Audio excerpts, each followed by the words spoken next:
Siapa sangka pesta ulang tahun putriku yang ceria akan berubah menjadi mimpi buruk di hadapan para tamu, di dalam rumah yang telah dibeli dengan susah payah oleh kedua orang tuaku. Dan di tengah kemeriahan pesta, ibu mertuaku dengan lembut berkata kepada ibuku, "Ibu makan di dapur saja." "Ya?" katanya, "Ibuku akan lebih nyaman di sana." Dalam sekejap, duniaku seakan runtuh. Namun yang tidak mereka ketahui adalah malam itu menjadi awal dari perjuanganku. Bukan hanya untuk membela martabat orang tuaku, tetapi juga untuk mempertahankan rumah yang coba mereka rebut. Inilah kisahku. Pada bulan-bulan akhir tahun di Bintaro, Tangerang Selatan, angin yang berembus dari arah sungai Cisadane membawa hawa dingin yang menusuk. Dedaunan bugenvil di luar pagar rumahku perlahan berubah warna menjadi kemerahan. Sepintas, segalanya tampak damai. Namun, terkadang rumah dengan cahaya lampu yang paling terang justru menyimpan badai yang paling dahsyat di dalamnya. Namaku Maya, 34 tahun. Aku bekerja sebagai auditor di sebuah firma akuntansi di kawasan Sudirman. Pekerjaanku berkutat di sekitar faktur, neraca, dan angka-angka. Banyak yang bilang aku membosankan dan kaku, tapi sejujurnya, aku hanya terbiasa untuk teliti. Urusan uang harus jelas. Ucapan juga harus jelas. Dalam hidup, hal-hal yang abu-abu seringkali tidak membawa kebaikan, terutama menyangkut keluarga dan sahabat. Suamiku bernama Bima. Usianya 3 tahun di atasku dan bekerja sebagai arsitek proyek. Ia bukan tipe pria yang bisa membuat seisi meja makan terdiam hanya dengan satu ucapan. Ia pendiam dan terkadang sedikit kaku, tetapi ia menunjukkan cintanya pada kami melalui tindakan. Jika bohlam lampu putus, dialah yang menggantinya. Saat putriku demam, ia akan terjaga semalaman. Ketika aku pulang terlambat, ia berinisiatif menanak nasi. Aku tak perlu khawatir harus mengurus seluruh rumah ini seorang diri. Kami memiliki seorang putri berusia 6 tahun yang akrab dipanggil Rania. Nama lengkapnya Rania Larasati. Matanya yang bulat selalu berbinar, bibirnya tak pernah berhenti tersenyum, dan ia tak henti-hentinya bicara. Dan yang terpenting, ia sangat lengket dengan neneknya, ibuku. Setiap kali kami melakukan panggilan video ke kampung halaman di Cianjur, Jawa Barat, bahkan sebelum wajah neneknya muncul di layar, Rania akan berteriak, "Nenek, Rania kangen." Kangennya sebesar rumah. Ibuku akan tertawa di seberang sana, suaranya bercampur antara geli dan haru. "Masa sih rindunya sebesar rumah?" "Iya, dong. Pokoknya hari Sabtu nenek sama kakek harus ke Jakarta. Jangan berubah pikiran, ya." Rumah yang dimaksud oleh putriku adalah sebuah rumah 3 lantai di sebuah jalan utama perumahan yang cukup luas di kawasan Bintaro, Tangerang Selatan. Kami memiliki taman kecil dengan bunga bugenvil di depan. Dan di lantai 2 terdapat balkon kecil tempatku menanam kemangi, daun pandan, dan cabai rawit. Orang-orang yang melihat sering berkata bahwa kami pasangan suami istri yang beruntung, masih muda tapi sudah punya rumah sendiri di ibu kota. Mereka tidak salah, tapi keberuntungan itu tidak serta-merta jatuh dari langit. Rumah itu adalah harta bawaanku sebelum aku menikah dengan Bima. Kedua orang tuaku, Bapak Tirtayasa dan Ibu Wulan, menjual sebidang tanah luas di pinggir jalan raya di desa mereka di Cianjur. Tanah itu adalah tabungan yang mereka kumpulkan sejak masa muda, yang awalnya disiapkan untuk masa tua mereka atau untuk kami, anak-anaknya. Namun ketika melihat betapa kerasnya perjuanganku menyewa indekos di Jakarta, ayahku berkata, "Nak, bagi seorang perempuan, jika dia punya rumah atas namanya sendiri, dia bisa berdiri lebih tegak. Kita bukan orang kaya, tapi selama bapak dan ibu masih punya tenaga, kami akan melakukan apa saja untukmu." Saat ibuku menandatangani akta hibah, dia sempat menangis. Dia menggenggam tanganku dan berbisik, "Rumah ini bukan untuk kamu pamerkan ke orang lain, tapi kalau suatu hari nanti ada orang yang merendahkanmu, setidaknya kamu punya tempat bernaungmu sendiri." Aku masih mengingat dengan sangat jelas kata-kata itu hingga detik ini. Bima tahu persis dari mana setiap sen uang yang digunakan untuk membeli rumah ini berasal. Dulu di hari kami menerima kuncinya, dia berdiri cukup lama di depan pintu sebelum menoleh kepada kedua orang tuaku. "Pak, Bu, terima kasih banyak. Saya tidak bisa menjanjikan hal-hal yang muluk. Yang bisa saya janjikan hanyalah saya tidak akan pernah membiarkan Maya tersakiti gara-gara rumah ini." Ayahku menepuk pundaknya. "Kamu tidak perlu merasa berutang budi yang terlalu berat. Nak Bima, kalian cukup hidup rukun berdua. Itu sudah lebih dari cukup." Dan Bima benar-benar menepati janjinya selama bertahun-tahun. Kalau kami pulang ke Cianjur, dia tidak pernah hanya duduk manis menunggu makanan dihidangkan. Dia membantu ayahku memperbaiki engsel pagar. Dia menemani ibuku periksa ke dokter dan membelikannya vitamin. Hadiah-hadiah darinya di setiap hari perayaan selalu datang tepat waktu. Terkadang ibuku merasa sungkan dan berkata, "Aduh, Bima, kamu ini terlalu formal." Bima hanya tersenyum. "Kan saya ikut makan di rumah ibu. Apanya yang formal sih, Bu?" Hanya kalimat sederhana, tapi seharian itu ibuku terus merasa bahagia. Terkadang tidak butuh uang jutaan rupiah untuk membahagiakan orang tua. Kata-kata yang sopan dan menghargai sudah cukup untuk menghangatkan hati mereka. Namun di sisi keluarga suamiku, situasinya sangat berbeda. Bapak mertuaku, Pak Gunawan, adalah tipe orang yang percaya mutlak bahwa laki-laki harus menjadi penguasa tunggal. Dia sering berkata, laki-laki yang tidak bisa menjadi nahoda di kapalnya sendiri, tidak akan dihormati oleh orang-orang di luar sana. Ibu mertuaku, Ibu Laras, memiliki tutur kata yang lebih lembut. Namun maknanya jauh lebih tajam. Dia tidak pernah menceramahi secara langsung. Tapi sindiran-sindirannya terkadang lebih dingin dari es di kulkas. Setiap ada kerabat dari pihak mereka yang berkunjung, dia selalu tersenyum dan berkata, Bima ini pintar cari peluang. Habis menikah, langsung punya rumah bagus dan keluarganya stabil. Jika kau tidak tahu cerita aslinya, kau pasti akan mengira Bimalah yang membangun rumah ini dari nol. Aku mendengar hal itu berulang kali dan pada awalnya aku hanya diam. Pernah suatu hari Bima mencoba meluruskannya. Bu, rumah ini dibeli oleh Bapak Tirtayasa untuk Maya jauh sebelum kita menikah. Ibu Laras langsung mengibaskan tangannya santai. Ibu kan tidak bilang begitu, tapi kalian kan sekarang sudah jadi satu kesatuan. Kenapa harus dibeda-bedakan? Nanti malah ditertawakan orang luar, loh. Sambil mencuci sayuran di dapur, aku merasakan dadaku sesak. Aku tidak tahu apakah orang luar akan menertawakan kami atau tidak. Yang ku tahu, orang tuaku benar-benar menjual tanah mereka. Mereka benar-benar menandatangani dokumennya, dan keringat serta air mata mereka tidak bisa begitu saja ditutupi dengan alasan sederhana. Kalian kan sudah jadi suami istri, kalian kan satu kesatuan. Itulah yang terus kukatakan pada diriku sendiri. Mengalah untuk satu hal demi 9 kebaikan lainnya. Setiap keluarga pasti punya kesalahpahaman. Mertuaku sudah tua. Wajar kalau mereka punya gengsi yang tinggi, tapi manusia memang aneh. Saat mereka melihatmu bersabar, mereka pikir kau tidak merasa sakit. Saat mereka melihatmu tersenyum, mereka pikir kau tidak memikirkan apa-apa. Bahkan ada orang-orang yang menjadikan kebaikan orang lain sebagai tangga, agar mereka bisa memanjat lebih tinggi. Suatu sore di hari Minggu, Ibu Laras datang berkunjung. Bima dan Rania sedang pergi membeli kue, jadi hanya ada aku di rumah. Dia duduk di tengah ruang tamu, mengedarkan pandangannya ke seluruh penjuru rumah, lalu menatap lama ke arah lemari dokumen di dekat tangga. Sambil menyeruput tehnya, dia berkata seolah tanpa beban, Maya, jujur saja ya, rumah yang kepemilikannya dipegang masing-masing. Cepat atau lambat pasti bikin ribut. Suami yang namanya tidak ada di sertifikat rumah itu pasti direndahkan oleh orang di luar sana. Aku meletakkan sepiring jeruk kupas di atas meja, berusaha menjaga nada bicaraku senormal mungkin. Bagi saya dan Mas Bima, yang terpenting itu bagaimana kami saling memperlakukan satu sama lain, Bu. Nama di atas kertas tidak lantas menambah atau mengurangi rasa cinta. Dia menatapku, sedikit menyeringai. Kamu masih muda, makanya pikiranmu terlalu sederhana. Hidup ini bukan film sinetron. Istri yang terlalu ketat menggenggam harta, kadang justru itulah yang menyiksa batin suaminya. Aku terdiam selama beberapa detik. Di luar, aku mendengar suara nyaring penjual kue putu bambu yang lewat. Di dalam, teh di depan ibu mertuaku masih mengepul. Tapi tiba-tiba perasaanku menjadi sedingin es. Dulu aku tidak tahu bahwa kata-kata itu bukan sekadar sindiran biasa. Itu adalah tanda retakan pertama. Dan hanya beberapa hari kemudian, di rumah ini juga, tepat di meja makan perayaan ulang tahun anakku, keluarga suamiku akan menguliti martabat orang tuaku dan menginjaknya hingga ke titik paling rendah. Sejak ibu mertuaku bilang bahwa istri yang terlalu ketat menggenggam harta justru menyiksa batin suami, kalimat itu tak bisa hilang dari kepalaku. Bukan karena aku takut padanya, melainkan karena aku paham bahwa ada kata-kata yang diucapkan seperti angin lalu, namun si pembicara sengaja membidik ke titik terlemah agar rasanya jauh lebih sakit. Aku tidak langsung bercerita pada Bima karena aku tidak mau saat dia pulang kerja dalam keadaan lelah, yang dia dengar hanyalah keluhan tentang ibunya. Lagi pula, aku sudah terbiasa mensugesti diriku sendiri bahwa ini hanya masalah kecil. Namun dalam hidup, semakin kau memaksa dirimu untuk mengabaikan masalah kecil, semakin kau memberi jalan bagi masalah besar untuk masuk. Hingga akhirnya engkau hanya bisa bertanya-tanya, mengapa tiba-tiba ada orang yang duduk di ruang tamumu dan mendikte apa yang harus kau lakukan. Pada Selasa malam, mertuaku datang untuk makan malam. Aku memasak sayur asam udang, tumis kangkung, dan ikan goreng. Aku juga menambahkan semur daging dan tahu karena itu makanan kesukaan Pak Gunawan. Baru saja duduk di meja makan, dia langsung menatap Bima dan bertanya, gimana pekerjaanmu? Laki-laki itu harus sibuk cari uang.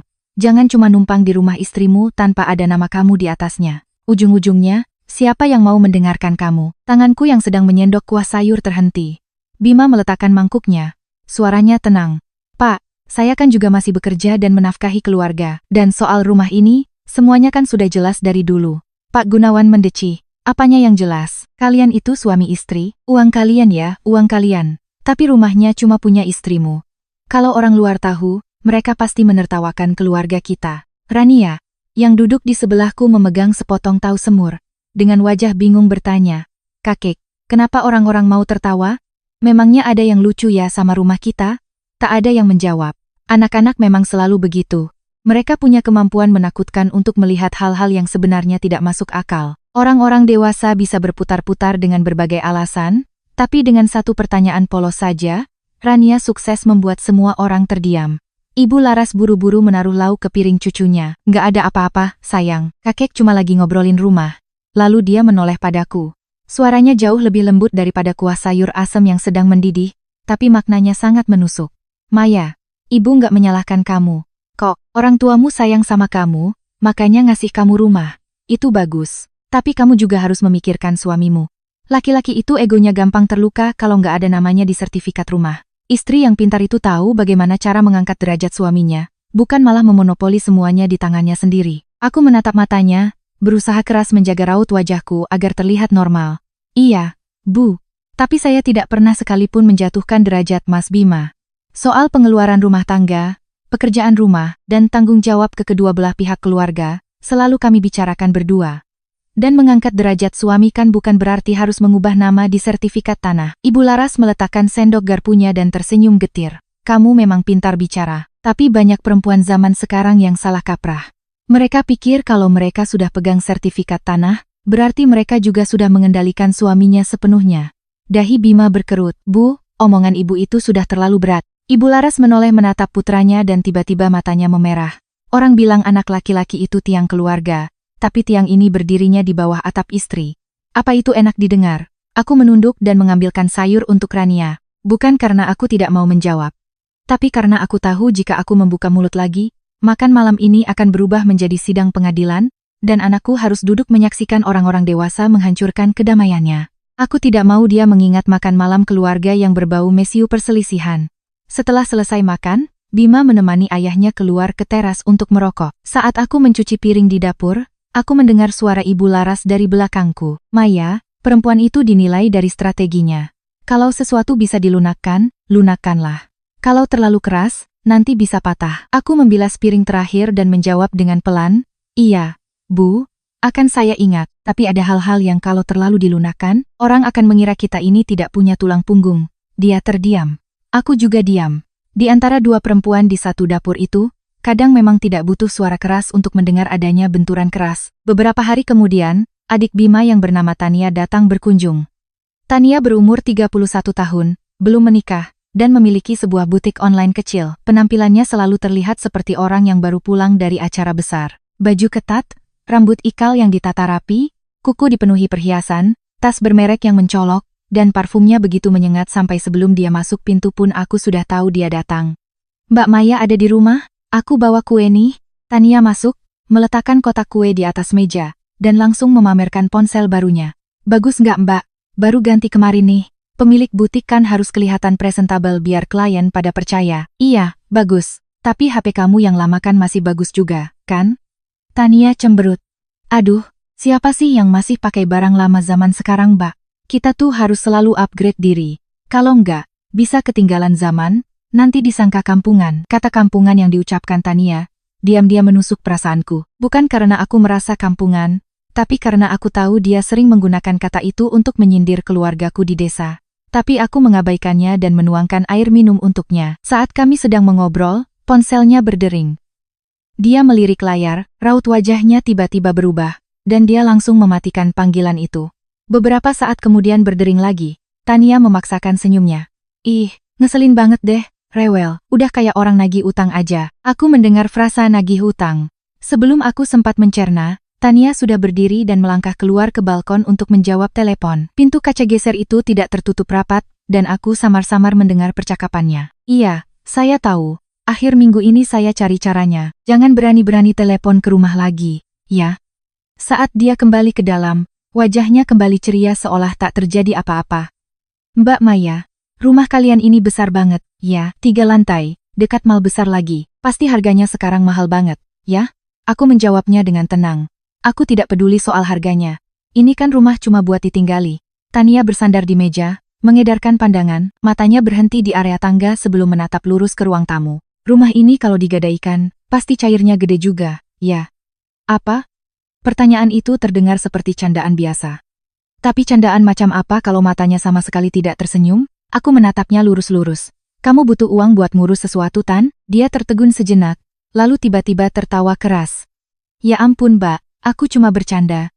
Mbak kan auditor, makanya terlalu sensitif sama angka. Kurangin dramanya, Mbak, hidup ini udah capek. Aku ikut tertawa. Namun di dalam hatiku, aku sudah mulai mencatat. Sebagai seorang auditor, aku sangat terbiasa dengan selisih-selisih kecil. Satu angka yang salah, sekecil apapun, bisa merusak seluruh laporan neraca keuangan. Begitu juga dengan manusia. Tatapan yang menghindar, panggilan telepon yang buru-buru dimatikan, dan kalimat yang dibungkus cuma bercanda. Itu semua adalah sinyal dari utang yang jauh lebih besar. Malam itu setelah Tania pulang, Bima bertanya padaku, ada masalah apa? Sejak Tania datang, kamu diam terus. Sambil melipat baju anak kami, aku menjawab, santai. Kamu tahu nggak gimana bisnis butiknya Tania akhir-akhir ini? Bima tampak terkejut. Kata ibu sih baik-baik aja. Kenapa nanya gitu? Aku menceritakan kejadian soal telepon itu dan celetukannya tentang menggadaikan rumah. Bima terdiam sejenak, lalu menghela napas panjang. Memang mulut Tania itu kadang suka asal jeplak, tapi ya sudahlah. Nanti aku coba tanyakan. Aku menatap suamiku lekat-lekat. Aku nggak mau nuduh, tapi tolong jangan diabaikan. Rumah kita ini bukan pelampung keselamatan yang bisa ditarik begitu saja sama sembarang orang yang lagi tenggelam. Bima mengangguk. Ada kekhawatiran di matanya, tapi ada juga rasa terlalu percaya diri. Aku memahaminya. Memang jauh lebih mudah melihat kesalahan orang lain, tapi saat berhadapan dengan darah daging sendiri, mata kita seolah tiba-tiba buta. Mungkin memang begitulah desain kehidupan ini agar terasa lebih rumit. Kalau tidak, dari mana lagi acara-acara TV akan mendapatkan ide cerita sinetronnya? Sebelum kami tidur, aku mendengar ponsel Bima berbunyi. Ada pesan masuk dari ibunya. Bicara yang benar sama Maya, kalau kalian mau awet, semua aset harus jadi harta gono gini. Jangan biarkan orang-orang berpikir posisi kamu lemah di rumahmu sendiri. Bima meletakkan ponselnya. Dia tidak mengatakan apa-apa. Aku juga tidak bertanya lebih lanjut. Namun di tengah kegelapan kamar, aku tahu bahwa rumah ini sudah lama bukan sekadar tempat bernaung dari hujan dan panas. Bagiku, ini adalah hasil keringat orang tuaku.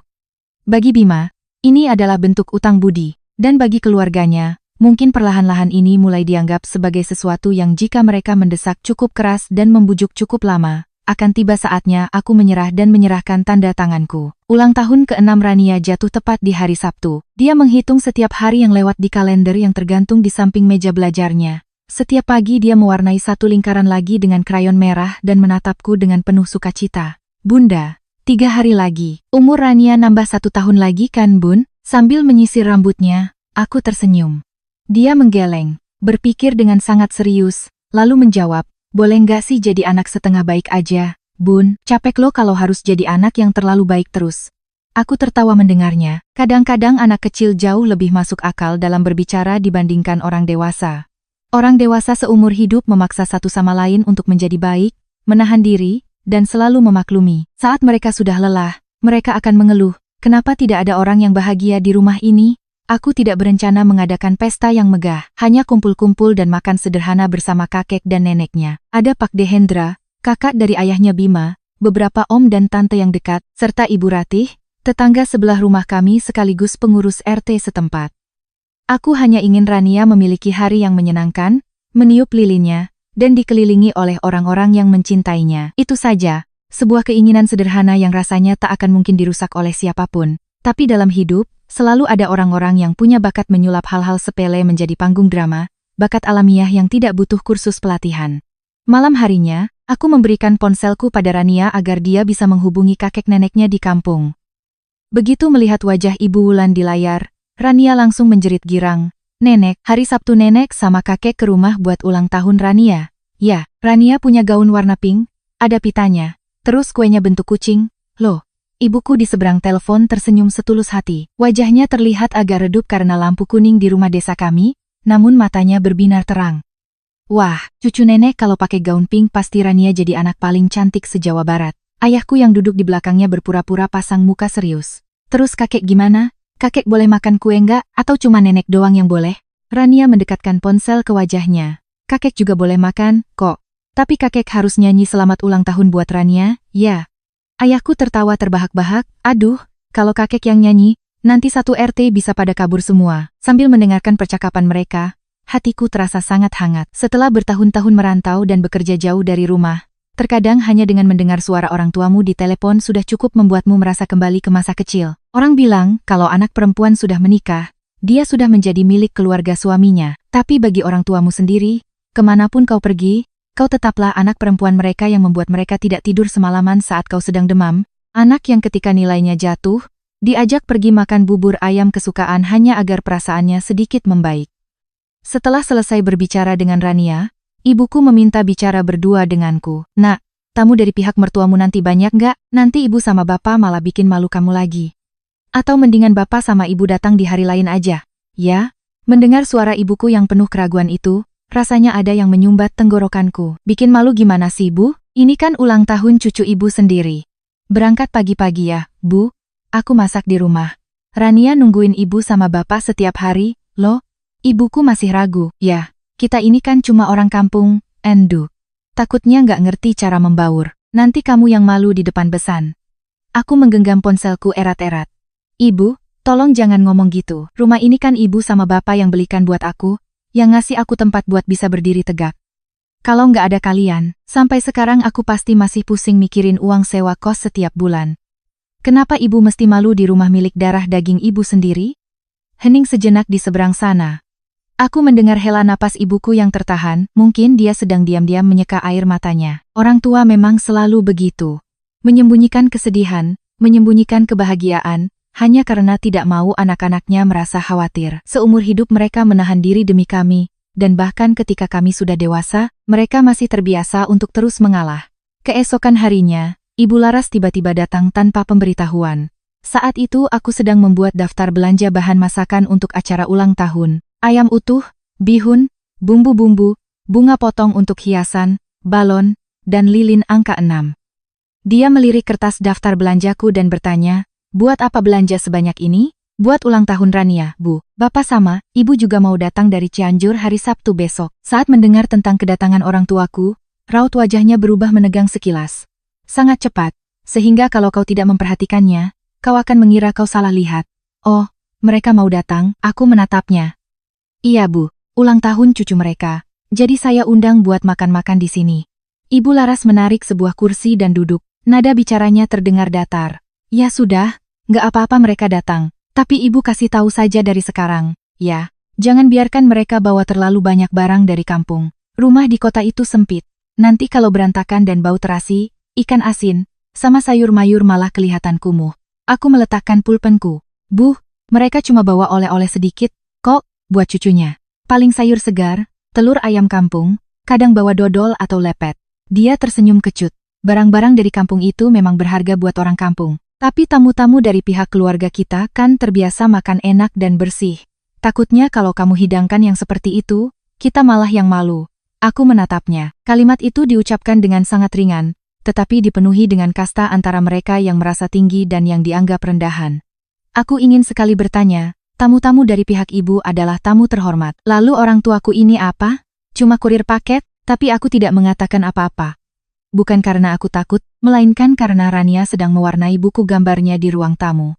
Aku tidak mau dia melihat orang dewasa sedang mengasah lidah tajam mereka. Sore harinya, Ibu Ratih, tetanggaku sekaligus pengurus RT, mampir untuk membagikan surat edaran pertemuan warga. Dia orang yang rajin dan cekatan, baik hati, tapi lumayan suka mendengar cerita orang lain.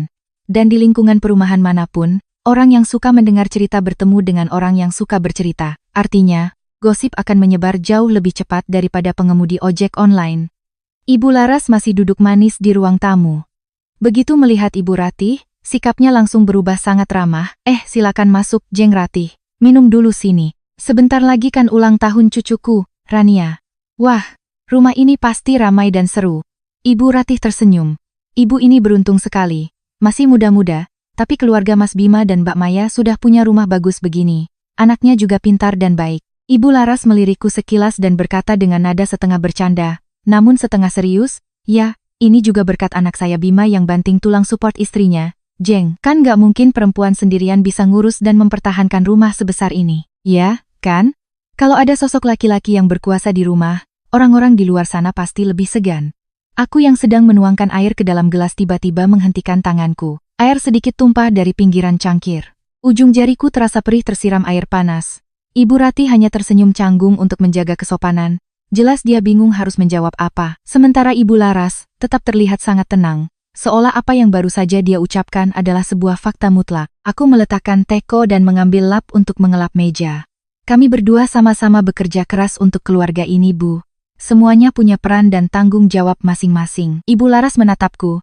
Suaranya masih mendayu-dayu. Ibu kan cuma ngomong secara umum, Maya. Tapi kalau sebuah rumah nggak punya laki-laki yang berdiri sebagai kepala yang menguasai, pandangan tetangga itu beda. Loh, Ibu Rati hanya bertahan beberapa menit sebelum pamit pulang. Aku mengantarnya sampai ke pagar, tersenyum dan mengobrol secara normal.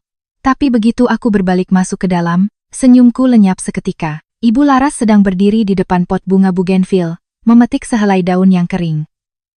Ibu cuma bercanda. Nggak usah terlalu dimasukin ke hati. Aku menjawab, iya Bu, nggak saya masukkan ke hati. Saya cuma berharap hari Sabtu besok ulang tahun Rania bisa berjalan dengan bahagia. Dia menatapku selama beberapa detik, mengambil tasnya, lalu berdiri. Bahagia atau tidaknya, itu tergantung gimana caramu mengatur acaranya nanti. Sebuah keluarga itu harus tahu hierarki, siapa yang harus dihormati, biar semuanya berjalan tertib. Kata-kata itu terus menghantuiku sepanjang malam. Saat Bima pulang, aku sedang mencuci piring. Rania sudah tidur nyenyak di kamarnya, ditemani alunan musik lagu anak-anak yang diputar pelan. Bima menggulung lengan ke mejanya untuk membantuku, tapi aku mematikan keran air dan menoleh padanya. Mas Bima, ada yang mau aku bicarakan. Tolong dengarkan baik-baik. Mungkin karena nada bicaraku yang sangat serius. Bima langsung berdiri tegap. Ada masalah apa? Aku menceritakan semuanya, mulai dari ibunya yang merendahkan barang bawaan orang tuaku dari kampung sampai klaimnya di depan Ibu RT bahwa rumah ini ada karena dukungan penuh dari anak laki-lakinya. Selama mendengarkan, wajah Bima semakin lama semakin berat.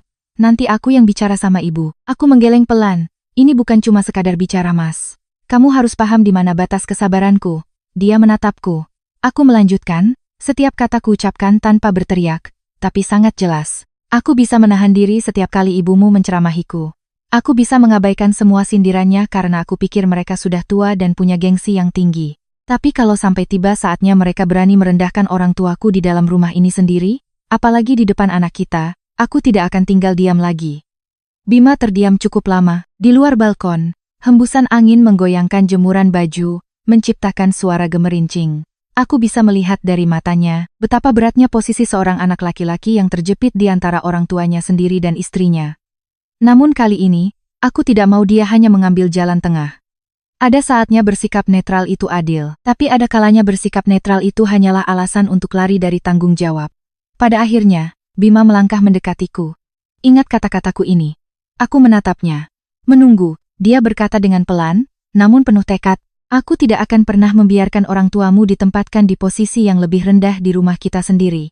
Kalau sampai ada apa-apa, biar aku yang pasang badan. Aku tidak tahu apakah dia sadar sepenuhnya akan konsekuensi dari kata-katanya. Namun bagiku, setidaknya aku merasa dadaku sedikit lebih lega. Meski beban lain terasa semakin berat. Malam itu aku mencuci bersih piring-piring yang akan digunakan untuk pesta ulang tahun, menyusunnya satu persatu ke dalam rak pengering. Bunyi porselen beradu terdengar begitu nyaring di dapur yang sepi. Aku menatap piring-piring yang berjejer, menatap daftar tamu yang tertempel di pintu kulkas, dan tiba-tiba tengkukku terasa dingin.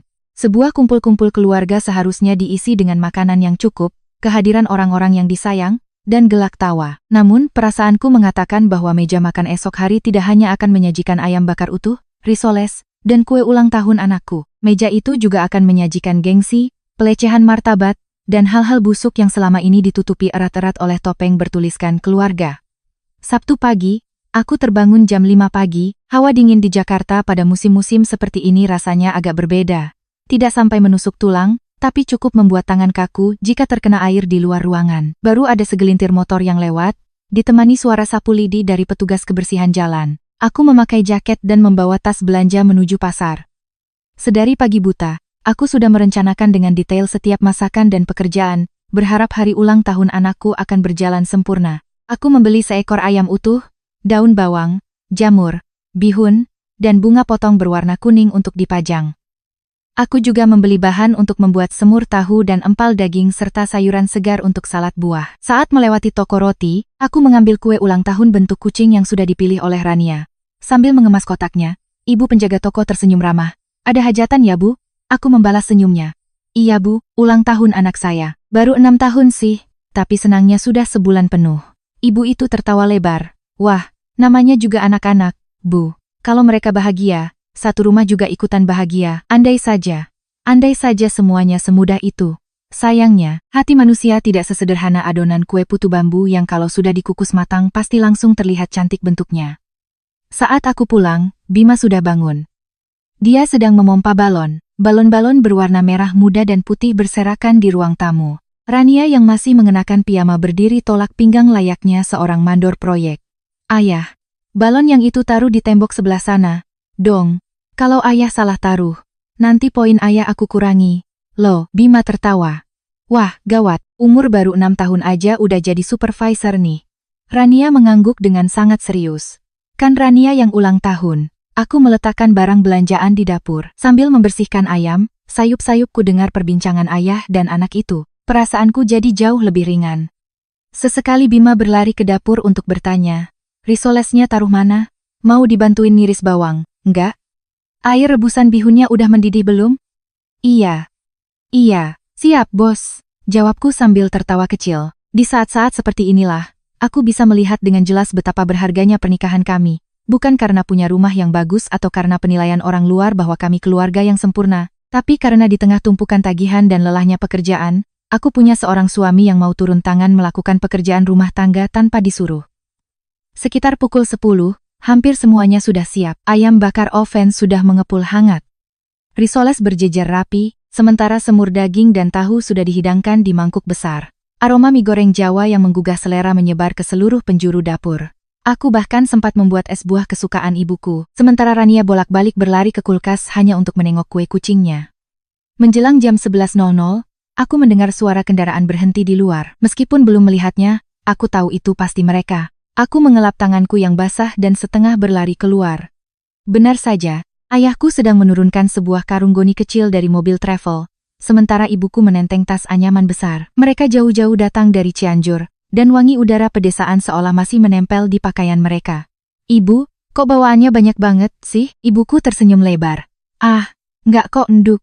Cuma dodol Cianjur sedikit buat cucu ibu sama kopi tubruk pesanan suamimu. Terus bapakmu panen telur ayam kampung dan bawa sebotol sambal terasi buatan ibu sendiri. Ayahku meletakkan karungnya. Ada sedikit sayur segar juga di dalam. Biar bisa buat kamu masak besok-besok. Sebelum aku sempat mengambil alih barang bawaan mereka, Bima sudah keluar. Dia bergegas mendekat dan mengambil tas anyaman dari tangan ibuku serta karung dari tangan ayahku. Bapak ibu, capek nggak di jalan? Kok nggak telepon dari terminal sih? Biar Bima jemput. Ibuku menyahut riang. Aduh Bima, ini mah cuma bawaan sedikit kok. Bima menggeleng. Ibu bilang sedikit, tapi tangan ibu sampai penuh gitu. Lalu dia menoleh ke dalam dan berseru, Rania. Kakek sama nenek dari Cianjur udah datang, nih. Bagaikan pegas yang terlepas, Rania melompat dari kursi. Dia berlari sekencang mungkin keluar, hampir saja tersandung, dan langsung memeluk kaki neneknya. Nenek, Rania nungguin nenek dari tadi, tahu. Ibuku membungkuk untuk memeluk cucunya, matanya melengkung karena senyum bahagia. Bima membawa masuk barang-barang mereka ke dapur dan mempersilakan mertuanya duduk di ruang tamu. Dia membuatkan secangkir teh hangat untuk mereka dan memberikan kursi yang paling empuk untuk ayahku. Tak lama kemudian, bel rumah kembali berbunyi. Keluarga Bima sudah tiba. Pak Gunawan berjalan paling depan dengan mengenakan kemeja batik formal. Di belakangnya ada Ibu Laras memakai gaun warna marun, lehernya dihiasi kalung mutiara tiruan. Mengikuti dari belakang ada Tania yang wangi parfumnya menusuk hidung dan menenteng kado berukuran jauh lebih besar daripada kue ulang tahun Rania. Pak Dehendra beserta beberapa kerabat lainnya juga ikut serta. Aku keluar menyambut mereka. Silakan masuk, Pak, Bu. Ibu Laras menjawab sekadarnya. Wah, banyak orang ya. Matanya dengan cepat langsung menangkap tas anyaman bawaan ibuku yang diletakkan sementara di dekat rak sepatu. Ujung botol sambal terasi yang dibungkus plastik bening tampak menyembul keluar. Tania menatap benda itu, hidungnya sedikit berkerut. Lalu dia berbicara dengan volume suara yang sangat pas untuk didengar oleh semua orang di sekitarnya. Ya ampun, bau terasinya nyengat banget deh. Mestinya taruh di dapur dong ini, Mbak Maya. Saat itu aku sedang berjalan membawa nampan berisi teh hangat. Aku mendengar ucapannya dengan sangat jelas. Tanganku sempat terhenti sejenak, tapi aku melanjutkan langkahku dan meletakkan nampan itu di meja. Aku tidak langsung menjawab, aku hanya menatap Tania dengan tatapan yang sangat dalam. Mungkin dia merasa terintimidasi oleh tatapanku karena dia langsung tertawa hambar dan memaksakan senyumnya. Bercanda, Mbak Maya. Jangan dibawa serius gitu dong, aku tersenyum getir. Aku nggak serius, kok. Silakan duduk. Pak Dehendra mengabaikan kecanggungan itu dan mulai mengobrol, menanyakan kabar ayahku. Sementara ibuku, beliau berpura-pura tidak mendengar apa-apa. Dengan gerakan yang sangat pelan dan hati-hati, ibuku menggeser tas anyamannya ke kolong kursi agar tak terlihat. Gerakan sekecil itu sukses membuat dadaku perih seperti tertusuk ribuan jarum. Ibuku.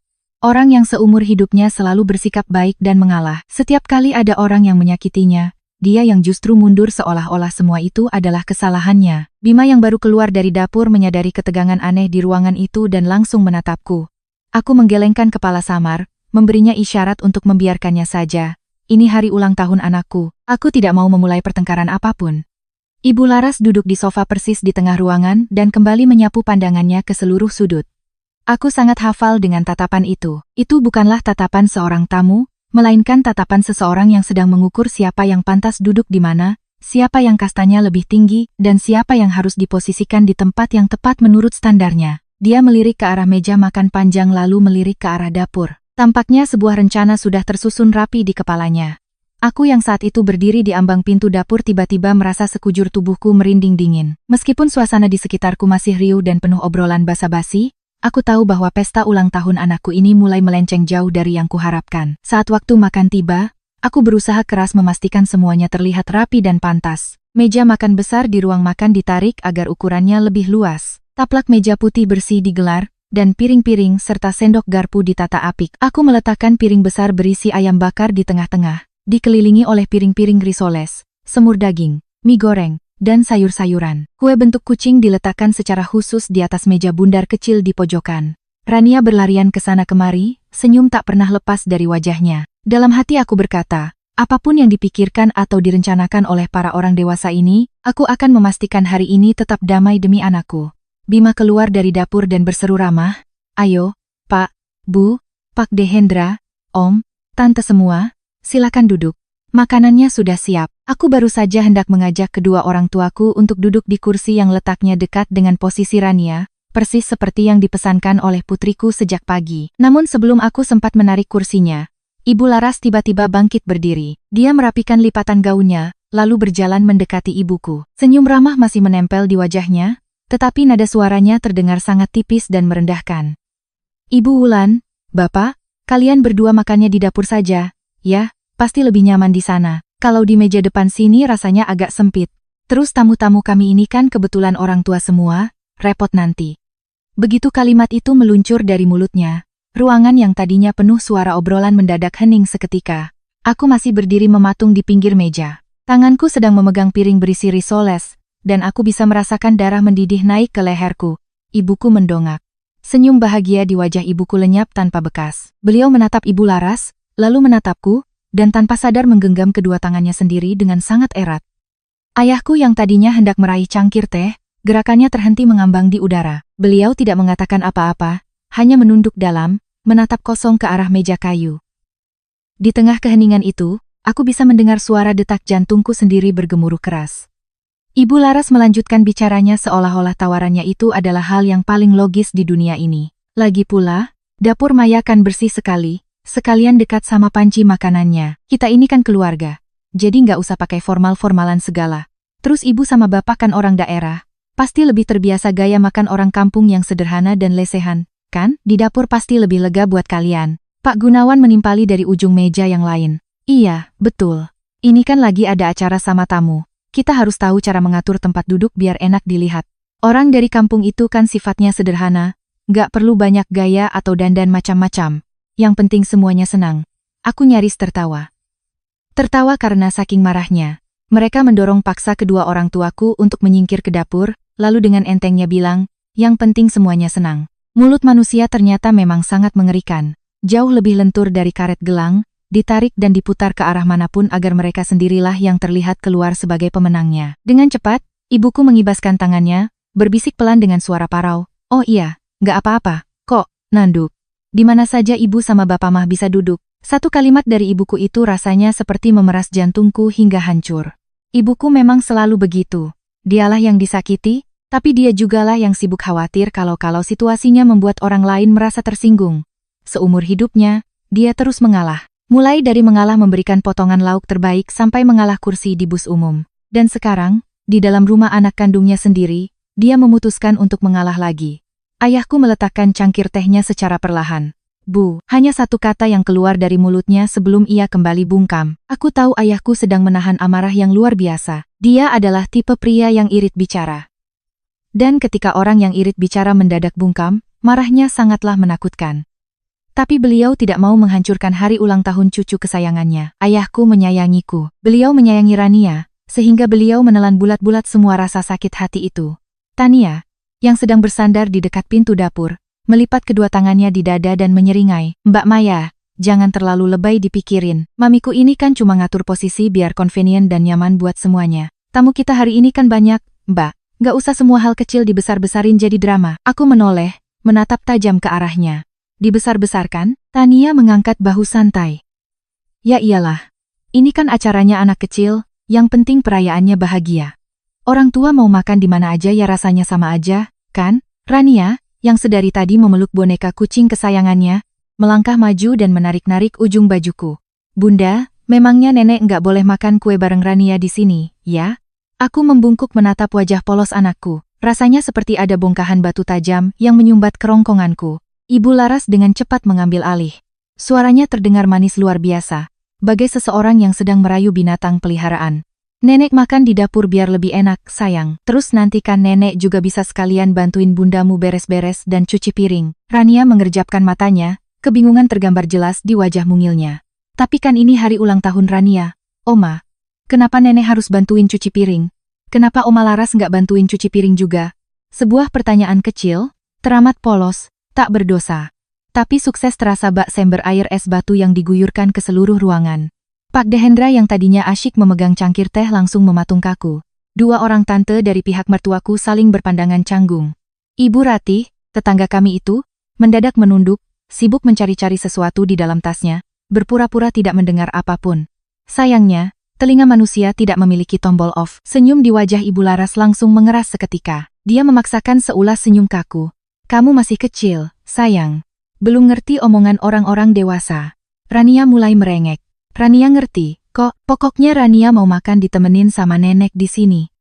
Aku meletakkan piring risoles itu ke atas meja. Bunyi ketukan alas porselen beradu dengan meja kaca sebenarnya sangat pelan, namun di telingaku bunyinya terdengar menyerupai suara sesuatu yang telah hancur berkeping-keping di dalam batinku. Aku menatap ibuku. Beliau tidak berani menatap mataku secara langsung. Tangan keriputnya hanya terus-menerus mengusap ujung bawah blus lama yang ia kenakan.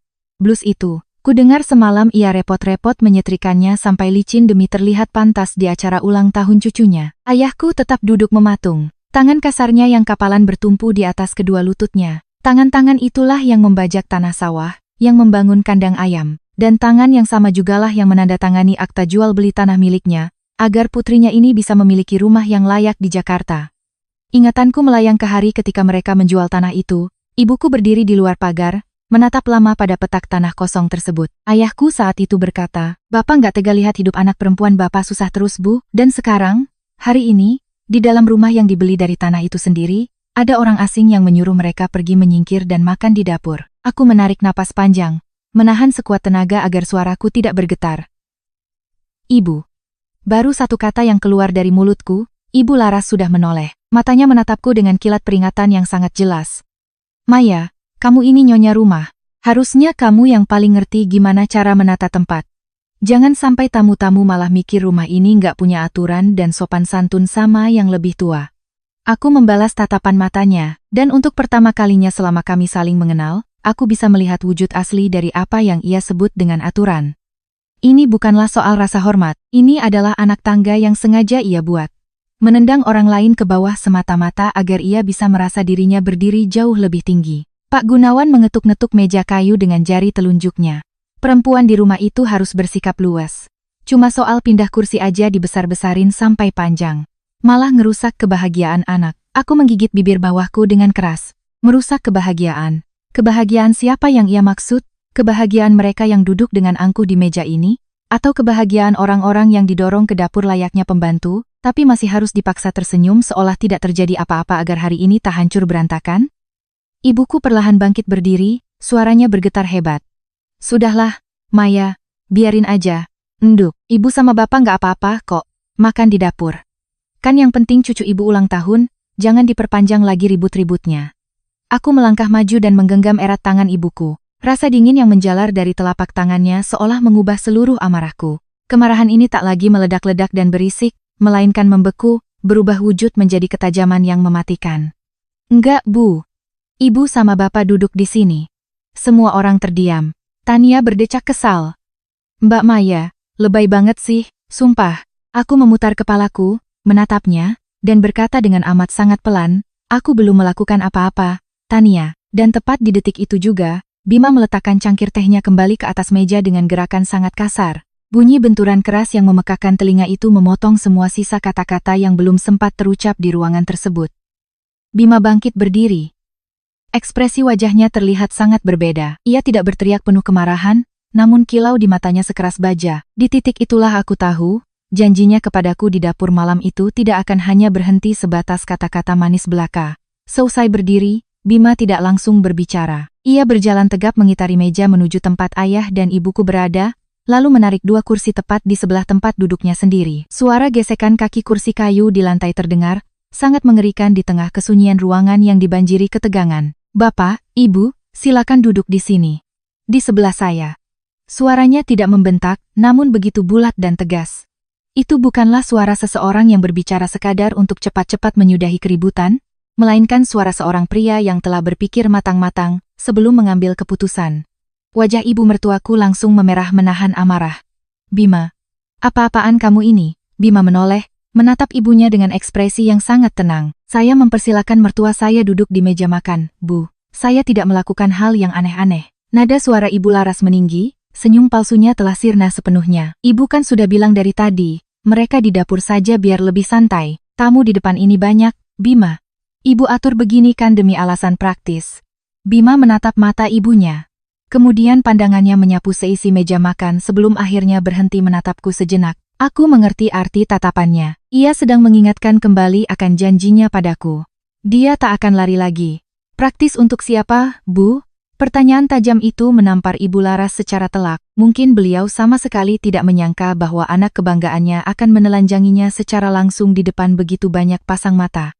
Pak Gunawan memukul meja dengan kepalan tangannya. Bima, berani kamu ngomong kurang ajar begitu sama ibumu. Cuma gara-gara urusan pindah kursi saja kamu jadikan masalah besar. Seolah-olah ibumu ini baru saja menghina mereka habis-habisan. Bima tetap tenang. Ia menuntun ayahku untuk duduk, menyusul kemudian ibuku yang duduk di sebelah Rania. Setelah kedua mertuanya aman di tempat duduk, barulah Bima membalikkan badan, berdiri tegak menghadapi ayah kandungnya sendiri. Bapak benar, memang ini kelihatannya cuma soal kursi. Tapi justru karena ini cuma soal kursi, kalau bapak dan ibu tetap bersikeras memaksa mertua saya menyingkir ke dapur, itu namanya bukan mengatur tempat duduk, Pak. Itu sudah namanya penghinaan. Ruangan itu hening senyap bagai kuburan. Pak Dehendra terbatuk pelan, seolah ingin mencoba menengahi keadaan, tetapi ia mengurungkan niatnya. Dua orang tante yang duduk berdampingan terdiam kaku.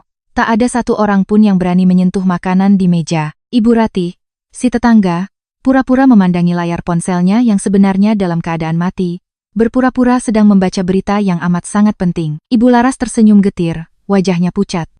Menghina siapa sih maksud kamu? Ibu cuma mau ada keteraturan dan rasa hormat sama orang yang lebih tua.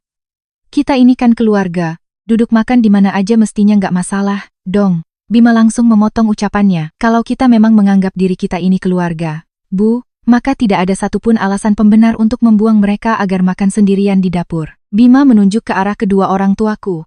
Beliau berdua ini mertua saya, kakek dan neneknya Rania. Dan mereka jugalah satu-satunya alasan kenapa hari ini kita semua bisa berteduh dan berpesta di dalam rumah ini. Jeda sejenak, semua orang menahan napas. Hari ini, kalau sampai saya membiarkan mereka diusir ke dapur, orang pertama yang seharusnya merasa paling malu dan hina bukanlah mereka, melainkan saya sendiri. Mendengar setiap kata yang dilontarkan Bima, rasanya seolah ada tangan tak terlihat yang meremas dadaku hingga sesak. Bukan karena kata-kata itu asing bagiku, melainkan karena setelah bertahun-tahun menelan sindiran dalam diam, inilah pertama kalinya Bima angkat bicara sejelas dan setegas itu di depan banyak orang. Pak Gunawan langsung berdiri, menudingkan jarinya. Oh, jadi kamu sengaja mau bikin malu bapak dan ibumu di depan semua kerabat. Bima sama sekali tidak mundur. Saya tidak mempermalukan siapapun, Pak. Saya hanya mengungkapkan fakta yang sebenarnya. Tania buru-buru menyela, suaranya melengking tinggi menembus keheningan. Mas Bima, perlu banget ya kamu bikin pertunjukan begini. Lebay amat. Nggak ada juga yang mau ngusir Mbak Maya dari rumah ini. Mami kan cuma ngomong supaya mereka di dapur biar lebih nyaman. Kamu kok malah memelintirnya jadi masalah besar sih? Aku baru saja mau menoleh menatap Tania. Tapi sebelum bibirku terbuka, Bima sudah terlebih dahulu menjawab adiknya. Tania, jaga mulutmu dan jangan memutarbalikkan fakta. Ada perbedaan yang sangat besar antara kata nyaman, dengan sengaja melempar orang lain ke derajat yang lebih rendah. Tania cemberut meremehkan. Cih, otakmu itu kayaknya udah dicuci habis-habisan ya sama Mbak Maya. Kamu ini laki-laki, Mas, tapi kamu hidup di bawah ketiak istri. Beraninya kamu sekarang membela habis-habisan keluarga istrimu dan melawan kami semua di sini. Begitu Tania mengucapkan hal keji itu, anehnya baik Ibu Laras maupun Pak Gunawan sama sekali tidak berusaha melarangnya. Mereka membiarkan Tania berteriak. Keheningan kedua orang tua itu membuat hatiku semakin membeku. Kadang-kadang, orang tua yang penuh dengki tak perlu mengotori tangan mereka sendiri untuk menyakiti orang lain. Mereka cukup berdiam diri dan membiarkan mulut anjing penjaga mereka yang menggonggong. Bima menatap tajam adik perempuannya. Aku berdiri di sini membela siapa yang benar, bukan sekadar membela siapa. Tania menyeringai sinis. Benar apa maksudmu? Keluarga kitalah yang membesarkanmu, ngasih kamu makan dari kecil. Tapi gara-gara kamu merasa utang budi dikasih rumah sama keluarga istrimu, kamu sampai lupa daratan dan lupa sama marga keluargamu sendiri. Bima akhirnya duduk kembali, tapi punggungnya masih tegak lurus menantang dunia. Suaranya berubah jauh lebih berat dan dalam. Ia tidak berteriak penuh kemarahan, tetapi wibawanya menekan kuat membuat siapapun bergidik mendengarnya. Nama keluarga dan darah dagingku memang tidak akan pernah berubah. Tapi nama keluarga tidak akan pernah lebih penting daripada tahu caranya membalas budi dan tahu diri. Rumah yang kalian injak ini adalah hak milik penuh istriku, dibelikan oleh kedua orang tuanya jauh sebelum kami menikah. Aku bisa hidup berteduh di rumah ini hanya berkat kebaikan hati istriku dan orang tuanya. Bima berhenti sejenak, menyapu pandangan ke semua orang. Tak ada satupun dari mereka yang berani bernapas dengan kencang. Lalu dengan lambat namun menghujam layaknya godam yang menghancurkan meja kaca, Bima melanjutkan ucapannya. Dan aku sama sekali tidak merasa malu mengakui hal itu. Yang membuatku benar-benar merasa malu adalah kalau aku diam saja saat menerima sedekah bantuan dari orang lain, namun di saat yang bersamaan, aku membiarkan kedua orang tua kandungku sendiri menginjak-injak harga diri para penolongku itu.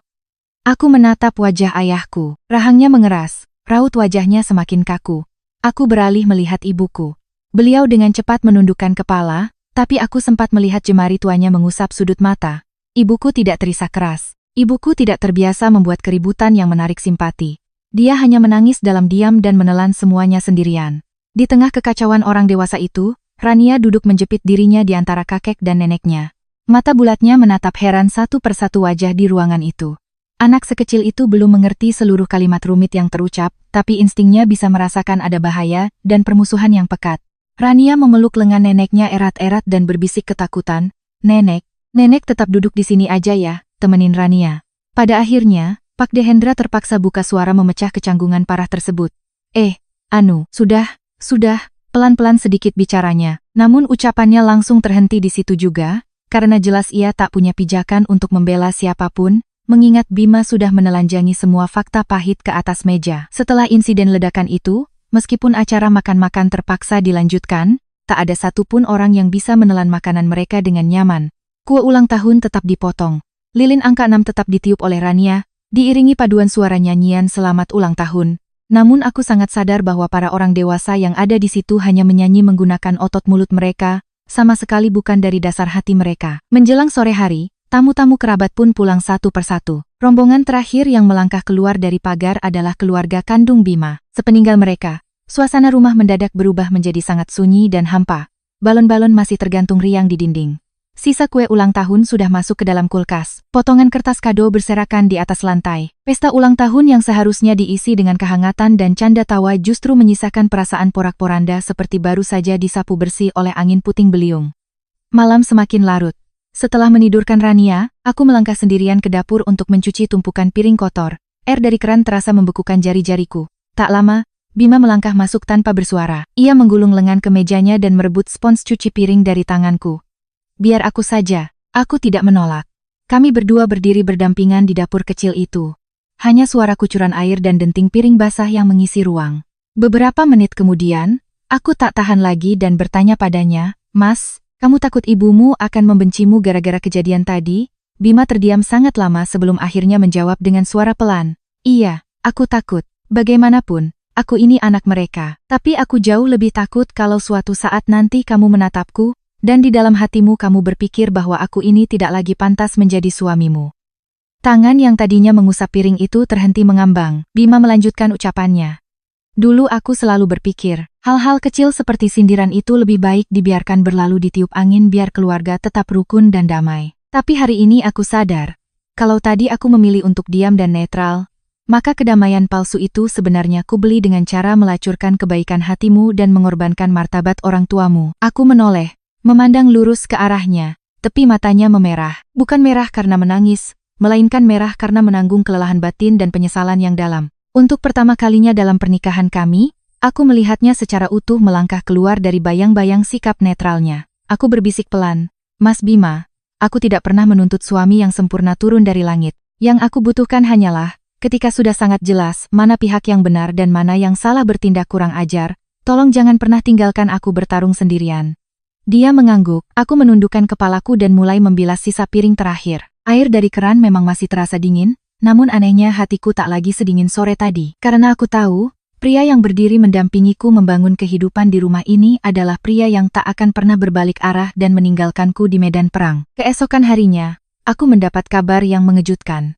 Adik Bima, Tania, ternyata mengunggah potongan video kejadian kemarin ke media sosial. Video itu sengaja diedit dengan jahat. Dia memotong bagian di mana ibunya mengusir orang tuaku ke dapur, dan hanya menyisakan bagian di mana Bima meninggikan suara membentak orang tuanya sendiri. Video itu dengan cepat menyebar bak virus di grup WhatsApp keluarga besar mereka, lalu bocor hingga ke grup warga perumahan kami.